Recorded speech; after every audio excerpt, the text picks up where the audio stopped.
Hello everyone and welcome to Tech Upskill channel. In today's video I will show you how to fix Wi-Fi connected but no internet access on your Windows 11 computer. And now let's get started.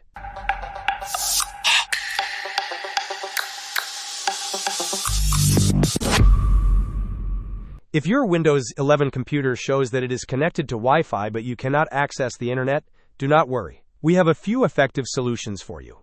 First, let us try running the built-in troubleshooter.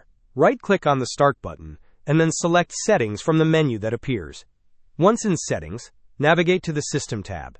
On the right side of the System window, scroll down until you find the Troubleshoot option and click on it. Then, select All Troubleshooters.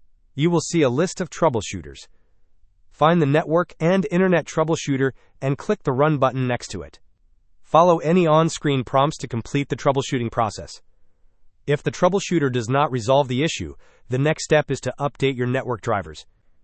To do this, open the Windows search bar, type Device Manager, and select it from the search results. In the Device Manager window, expand the list labeled Network Adapters.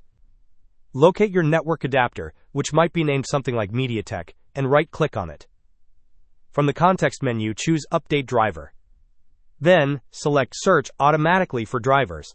Windows will attempt to find and install the latest drivers for your network adapter. For the final and often most effective solution, we will perform a network reset. This process will reinstall your network adapters and reset various network components back to their original settings. Right-click on the Start button again and select Settings. Navigate to the Network and Internet tab. Scroll down and click on Advanced Network Settings. Here, you will find an option for Network Reset. Click on Reset Now. Windows will ask for confirmation. Click on Yes to proceed with the network reset. Your computer may restart after this process. Hope this was helpful. Don't forget to like and subscribe if you enjoyed. As always, thanks for watching and I will see you in the next video.